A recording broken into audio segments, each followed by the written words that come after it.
അച്ഛമ്മയ്ക്ക് മരുന്നെടുത്ത് തരാൻ വന്നതാ.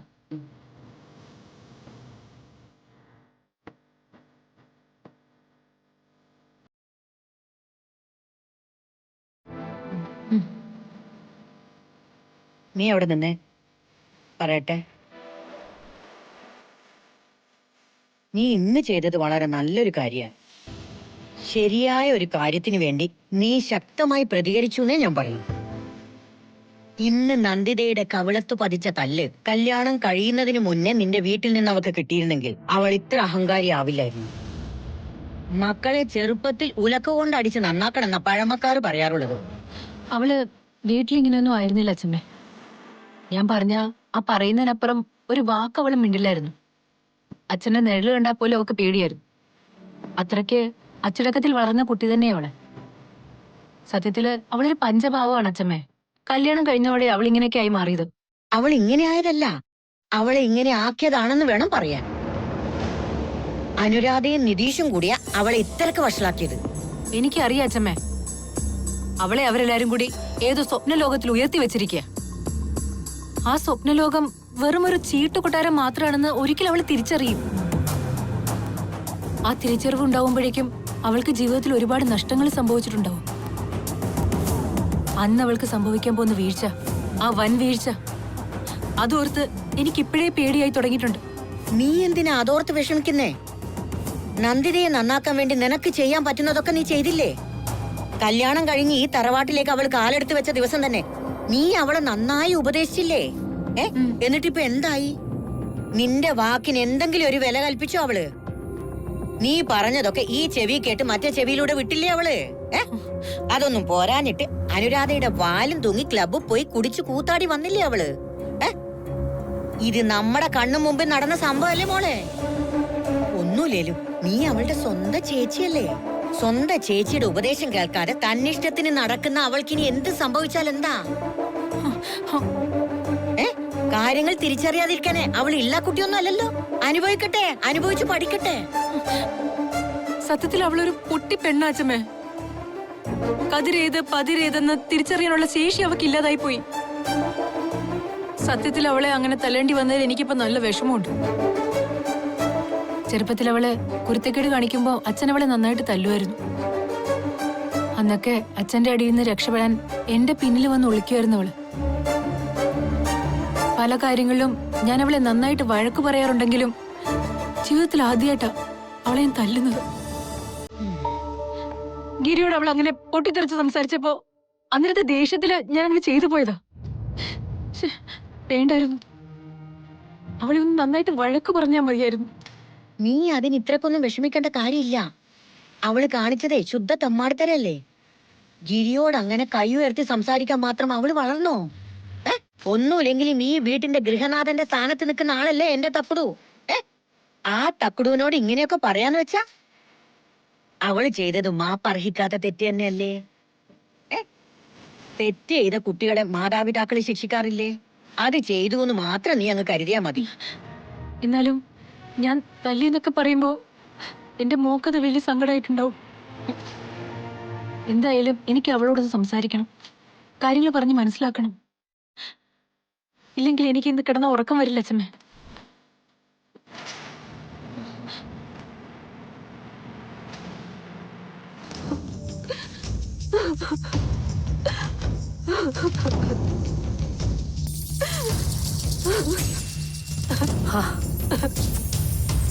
ഇങ്ങനെ കരഞ്ഞിട്ട് ഇനി എന്താ മോളെ പ്രയോജനം? കാര്യം സുമിത നിന്റെ ചേച്ചിയൊക്കെ തന്നെയാ, സമ്മതിച്ചു. പക്ഷെ ഒരു പ്രായം കഴിഞ്ഞാലെങ്കിലും അവനവന്റെ ആത്മാഭിമാനം അവനവൻ നോക്കണം. സുമിതേച്ചി എന്നോട് അങ്ങനെ ചെയ്യുന്നത് ഞാൻ ഒട്ടും പ്രതീക്ഷിച്ചില്ല അമ്മേ. നീ ഒരു പാവം നന്ദു, അതാ പ്രശ്നം. ഇനിയെങ്കിലും നീ ഒരു കാര്യം മനസ്സിലാക്കണം. നിന്റെ ചേച്ചി നീ പണ്ട് കണ്ടിരുന്ന ആളല്ല. ജീവിത സാഹചര്യങ്ങൾക്കനുസരിച്ച് അവള് വളർന്നു കഴിഞ്ഞു, മാറിക്കഴിഞ്ഞു. ഞാൻ എന്ത് വേണമായിരുന്നു അമ്മ ഈ പറയുന്നത്? കൃത്യസമയത്ത് തന്നെ വേണ്ടതുപോലെ പ്രതികരിക്കണമായിരുന്നു. അല്ലാതെ അവള് നിന്നെ തല്ലിയതും ഏറ്റുവാങ്ങി കരഞ്ഞുകൊണ്ട് ഓടുകയല്ലായിരുന്നു വേണ്ടത്. തിരിച്ച് അതുപോലെ ഒരെണ്ണം കൈവീശി സുമിതയുടെ മുഖത്ത് കൊടുക്കാൻ നിനക്ക് എന്തുകൊണ്ട് പറ്റിയില്ല? അപ്പൊ നിന്റെ മനസ്സിൽ ഇപ്പോഴും ഓടുന്നത് ചേച്ചി എന്ന സെന്റിമെന്റ്സാ. സുമിതയ്ക്കാണെങ്കിൽ നിന്നോട് തീരെ ഇല്ലാത്തതും അത് തന്നെയാ. എന്തായാലും ഗിരിയോട് അങ്ങനെ പ്രതികരിക്കാൻ നീ കാണിച്ച ധൈര്യം ഞാൻ സമ്മതിച്ചു. അത് കണ്ടപ്പോ എനിക്ക് വലിയ അഭിമാനം തോന്നി. എന്റെ സ്വന്തം മക്കള് പോലും വല്യേട്ടനായ അവനെ അങ്ങനെ ചോദ്യം ചെയ്യാൻ ധൈര്യം കാണിച്ചിട്ടില്ല.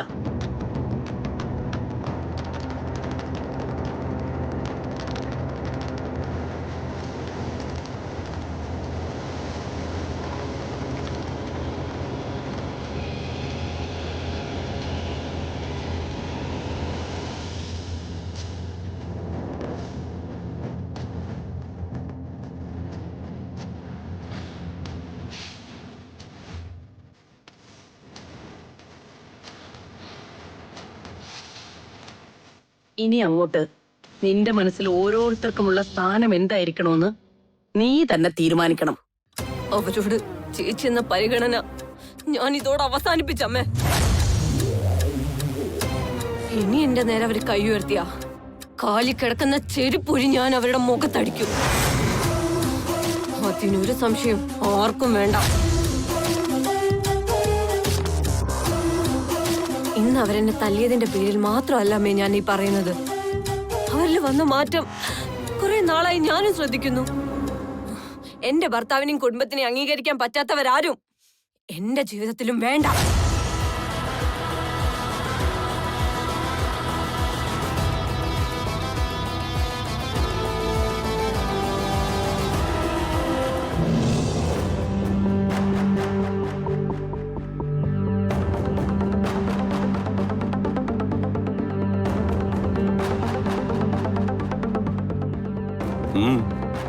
എന്തു പറ്റി? ആകെ മൂഡ് ഓഫ് ആണല്ലോ. സുമി, താൻ ഈ ലോകത്തൊന്നും അല്ലേടൂ.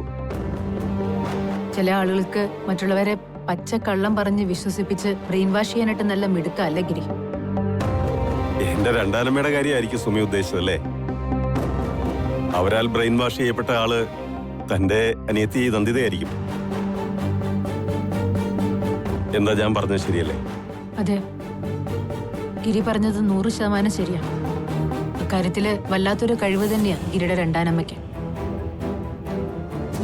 ഗിരിയോട് ഒട്ടും ബഹുമാനം ഇല്ലാതെ നന്ദു അങ്ങനെ കയർത്ത് സംസാരിച്ചപ്പോ സ്വാഭാവികമായിട്ടും ഞാൻ അവളെയും തല്ലി.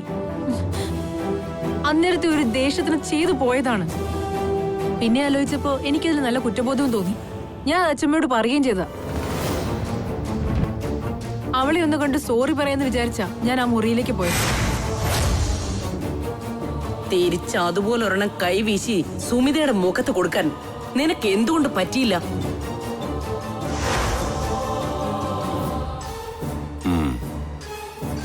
നമ്മൾ മറ്റുള്ളവരിൽ നിന്ന് കൂടുതൽ പ്രതീക്ഷിക്കുന്നതിന്റെ കുഴപ്പം ഏതൊക്കെ? പല നുണകളും പറഞ്ഞ് നന്ദുവിന്റെ മനസ്സിലെ നല്ല കഥാപാത്രങ്ങളായിട്ട് നിതീഷും അവന്റെ അമ്മയും മാറിയിരിക്കുന്നു. അവരെ അവള് കണ്ണടച്ച് വിശ്വസിക്കുന്നു. അതാ പ്രശ്നം. പക്ഷേ ഇനി സത്യങ്ങൾ തിരിച്ചറിഞ്ഞ നന്ദു നന്നാവൂന്നുള്ള പ്രതീക്ഷ എനിക്കുണ്ട് ഗിരി. ഇത്തിരി വേദനിക്കേണ്ടി വന്നാലും ശരി, അവള് സത്യങ്ങൾ തിരിച്ചറിയണം. കൂടെ നിന്ന് ചതിക്കുന്നവരെ അവള് മനസ്സിലാക്കണം. അതാ വേണ്ടത്.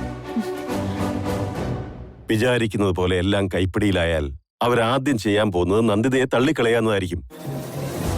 ആ കാര്യം നീ അവളെ വാൺ ചെയ്യണം. ഒന്നും ഇപ്പൊ അവളുടെ തലയിൽ കയറില്ല. സ്വന്തം ജീവിതം പെരുവഴിയിലാവാതെ സുരക്ഷിതമാക്കാൻ വേണ്ട കാര്യങ്ങൾ അവൾ ബുദ്ധിപൂർവ്വം ഇപ്പോഴേ ചെയ്യണം. പക്ഷെ അവള് കാര്യങ്ങൾ മനസ്സിലാക്കണ്ടേ ഗിരി? അത് സംഭവിക്കണമെങ്കിൽ വിശ്വസിക്കാൻ കൊള്ളാത്തവരാണ് അവരെന്നുള്ള സത്യം അവള് തിരിച്ചറിയണം. അതവളെ ഒരുപാട് വേദനിപ്പിക്കുമായിരിക്കും. എങ്കിലും അവളുടെ നല്ലതിനു വേണ്ടി അനുരാധയുടെയും നിതീഷിന്റെയും മുഖംമൂടി നമുക്ക് കഴിയുന്നത്ര വേഗം വലിച്ചു കീറുക തന്നെ വേണം. അവരുടെ യഥാർത്ഥ മുഖം വെളിച്ചത്ത് കൊണ്ടുവരണം. അതിനുവേണ്ടി ഗിരി എന്ത് നിലപാടെടുത്താലും എന്ത് നീക്കങ്ങൾ നടത്തിയാലും ഇനി ഞാൻ അതിനെതിരെ നിൽക്കില്ല. എന്റെ വീട്ടുകാരും അനീതിയും ഇപ്പോഴിത്തിരി വേദനിച്ചാലും എന്നെ വെറുത്താലും സാരല്ല ഗിരി. നമ്മൾ എന്തെങ്കിലും ചെയ്തേ പറ്റൂ. ഇല്ലെങ്കിൽ എന്റെ അനീതിയുടെ ജീവിതം ഒരു വലിയ ദുരന്തമായിട്ട് അവസാനിക്കുന്നതിന് ഞാൻ സാക്ഷിയാവേണ്ടി വരും.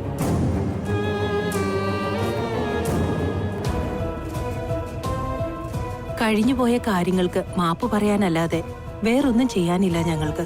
ഏയ് അതൊന്നും സാരമില്ല. ഞങ്ങൾക്കാർക്കും നിങ്ങളോട് ഒരു ദേഷ്യവും ഇല്ല. മാറിയെന്ന് മാത്രമല്ല, ആദ്യം കുറിപ്പിച്ച തീയതി കടന്നുപോയതുകൊണ്ട് ഞങ്ങൾ ജോൾസിനെ ഒന്നുകൂടെ കണ്ട് പുതിയൊരു മുഹൂർത്തവും കുറിപ്പിച്ചുകൊണ്ടാ വന്നിരിക്കുന്നത്. അല്ല, അത് ഞാൻ പറയുന്നത് കൊണ്ടൊന്നും തോന്നരുത്. പ്രതീക്ഷ മോൾക്കിനി ഈ വിവാഹത്തിന് താല്പര്യമില്ലെന്നാ പറയുന്നത്. ഇത് തന്നെ നടന്നാൽ കൊള്ളാമെന്നാണ് എന്റെ ആഗ്രഹം. പക്ഷേ ഒരു പരിധിയിൽ കൂടുതൽ എന്റെ മോളെ നിർബന്ധിക്കാൻ വയ്യ. അവൾ അനുഭവിച്ച വേദന ഞാൻ കണ്ടതാ. പ്രതീക്ഷയോട് ഞാനൊന്ന് സംസാരിച്ചോട്ടെ ഒരു പ്രാവശ്യം, പ്ലീസ് അമ്മേ.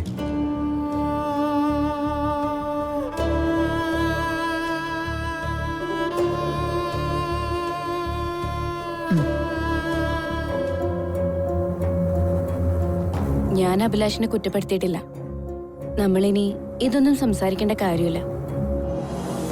അങ്ങനെ കടുത്ത തീരുമാനം എടുക്കരുത്. തെറ്റെന്റേതാണെന്ന് ഞാൻ തുറന്ന് സമ്മതിച്ചല്ലോ. പെട്ടെന്ന് അങ്ങനെയൊക്കെ കേട്ടപ്പോ എന്റെ മനസ്സ് പൊള്ളിപ്പോയി. ഈ കല്യാണം നടക്കാതെ പോയാ ജീവിതകാലം മുഴുവൻ അതൊരു കുറ്റബോധമായി എന്നെ പിന്തുടരും. പ്രതീക്ഷയുടെ അടുപ്പം ഒരു നഷ്ടബോധമായി എന്റെ മനസ്സിൽ അവശേഷിക്കും. സംഭവിച്ചു പോയതിനൊക്കെ ഞാൻ മാപ്പ് പറയാം. നിങ്ങളോട് മാത്രമല്ല, ഗിരിസാറിനോടും. പ്രതീക്ഷയുടെ അമ്മയുടെ സന്തോഷം ഓർത്തെങ്കിലും കഴിഞ്ഞതൊക്കെ മറന്ന് താൻ ഈ കല്യാണത്തിന് സമ്മതിക്കണം.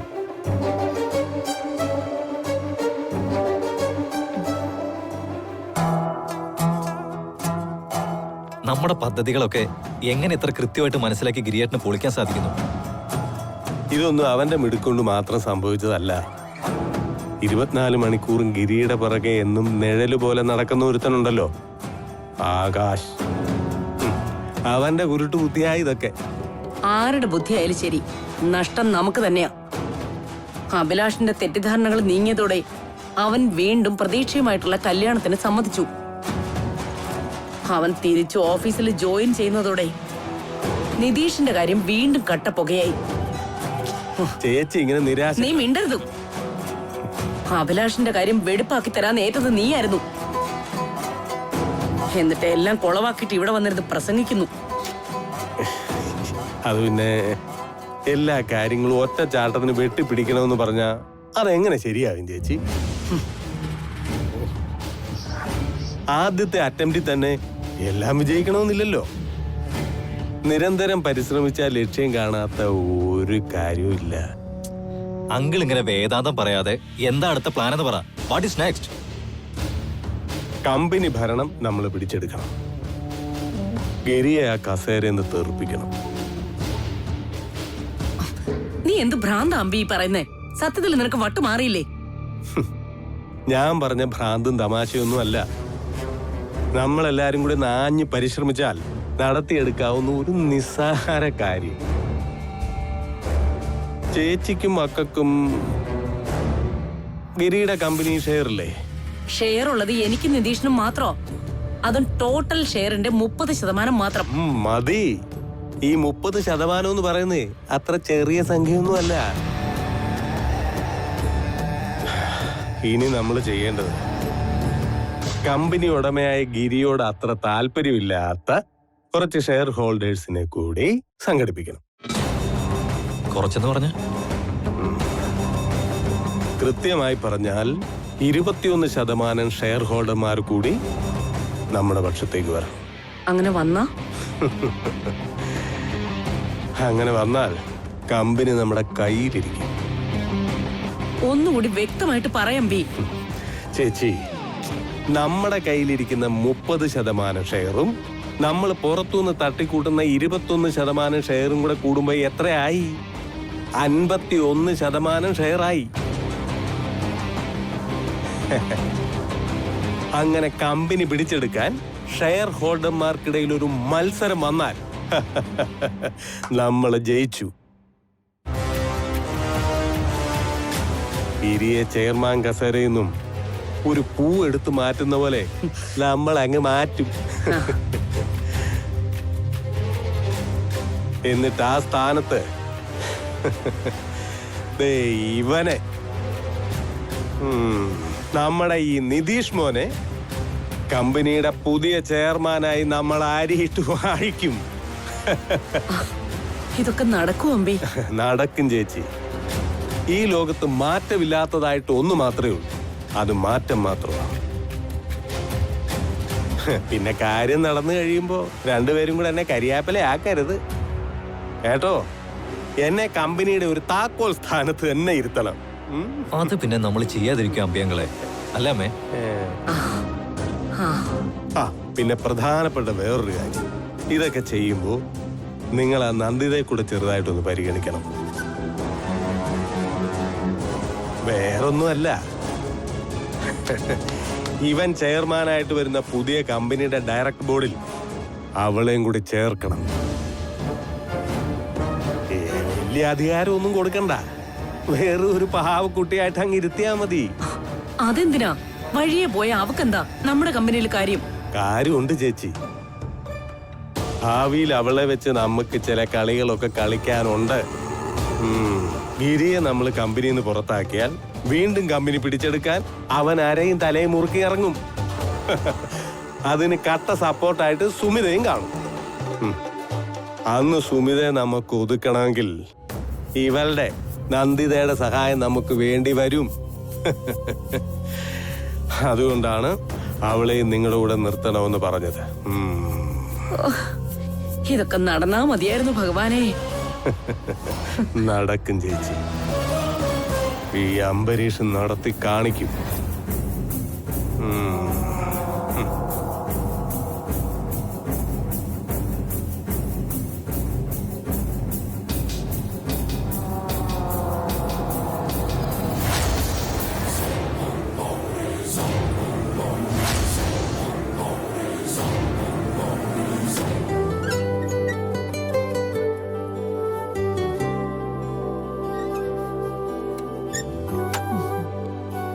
ഗിരി, ഈ സാരി എങ്ങനെയുണ്ടെന്ന് പറയാവോ?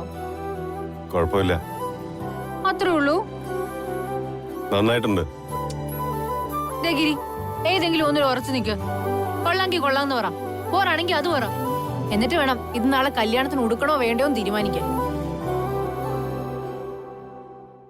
നാളെ പ്രതീക്ഷയുടെ കല്യാണത്തിന് എടുക്കാനുള്ളതാണെങ്കിൽ കൊള്ളാം, അടിപൊളിയായിട്ടുണ്ട്. അപ്പോ നാളെ കല്യാണത്തിന് എനിക്ക് എന്താ ഡ്രസ്? അയ്യോ, ഞാനത് മറന്നുപോയി.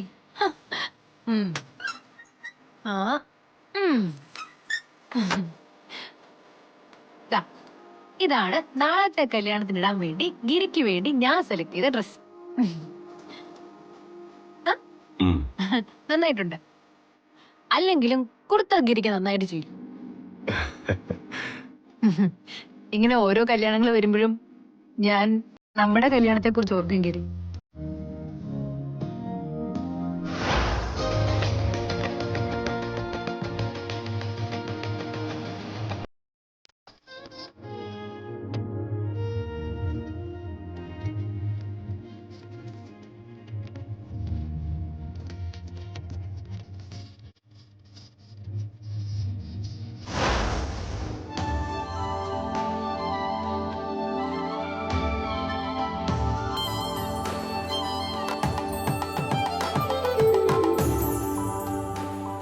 സുമി,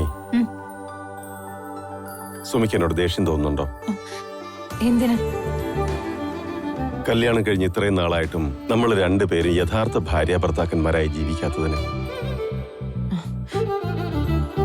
എനിക്കറിയാം, ഒരുപാട് പ്രതീക്ഷകളുമായിട്ടാ നീ എന്റെ ഭാര്യയായി ഈ വീടിന്റെ പടി ചവിട്ടിയത്. പക്ഷേ സുമിയുടെ ആഗ്രഹങ്ങളും സ്വപ്നങ്ങളും ഒന്നും സാധിച്ചു തരാൻ എന്നെ കൊണ്ട് സാധിച്ചിട്ടില്ല. ഒന്നും മനഃപൂർവ്വമായിരുന്നില്ല സുമി. നമ്മുടേത് ഒരു മാറ്റ കല്യാണമായിരുന്നത് കൊണ്ട് ഞാൻ നിന്നെ വേണ്ടതുപോലെ പരിഗണിച്ചില്ല എന്നുള്ളതൊരു സത്യമാണ്. പക്ഷേ നിന്റെ ഉള്ളിൽ എന്നോടൊരു കടലോളം സ്നേഹമുണ്ടെന്നുള്ള യാഥാർത്ഥ്യം തിരിച്ചറിയാൻ ഞാൻ ഒരുപാട് വൈകിപ്പോയി. നിന്നോട് ഞാൻ കാണിച്ച അവഗണനകളൊന്നും ഞാൻ ന്യായീകരിക്കാൻ ശ്രമിക്കുന്നില്ല. ഞാൻ ചെയ്ത തെറ്റുകളുടെ ആഴം എന്താണെന്ന് എനിക്കിപ്പോ നന്നായിട്ട് മനസ്സിലാകുന്നുണ്ട് സുമി. സുമി, സുമി, എനിക്ക് മാപ്പതാ. അയ്യോ വേണ്ട, ഗിരി എന്നോട് ഒരിക്കലും മാപ്പ് പറയരുത്. എത്ര അവഗണിച്ചാലും ഉള്ളിന്റെ ഉള്ളില് എന്നോട് കാണിച്ച കരുതലും സ്നേഹവും ഒക്കെ എത്ര വലുതാണെന്ന് എനിക്ക് നന്നായിട്ട് അറിയാം. നമ്മൾ രണ്ടുപേരും ഒരു സാധാരണ ഭാര്യ ഭർത്താക്കന്മാരെ പോലെ ഒരുപക്ഷെ ജീവിച്ചിട്ടുണ്ടാവില്ലേ. പക്ഷേ അതിനും അപ്പുറത്തേക്കുള്ള ഒരു ആത്മബന്ധവും ആഴവും നമ്മുടെ ജീവിതത്തിലുണ്ടായിരുന്നു ഗിരി. മറ്റുള്ളവരുടെ കാര്യങ്ങളിൽ ഇടപെട്ട് സ്വയം ജീവിക്കാൻ മറന്നുപോയ ഭാര്യയും ഭർത്താവുമാണ് നമ്മൾ രണ്ടുപേരും. എല്ലാം കലങ്ങി തെളിയും സുമി. അങ്ങനെ ഒരു ദിവസം നമ്മുടെ ജീവിതത്തിലും വരും. മറ്റുള്ളവരെ പോലെ സന്തോഷത്തോടെ നമ്മളും ജീവിക്കും. നീ നോക്കിക്കോ. നമ്മുടെ ജീവിതത്തില് സന്തോഷം നിറയണമെങ്കിൽ നമ്മൾ മാത്രം പോരെ ഗിരി. നമുക്കിടയിലേക്ക് ഒരാളുകൂടി വരണം. ഒരു കുഞ്ഞു തക്കടും. അങ്ങനെ ഒരാളുകൂടി വന്നാലേ നമ്മുടെ ജീവിതം സന്തോഷപൂർണ്ണമാവും.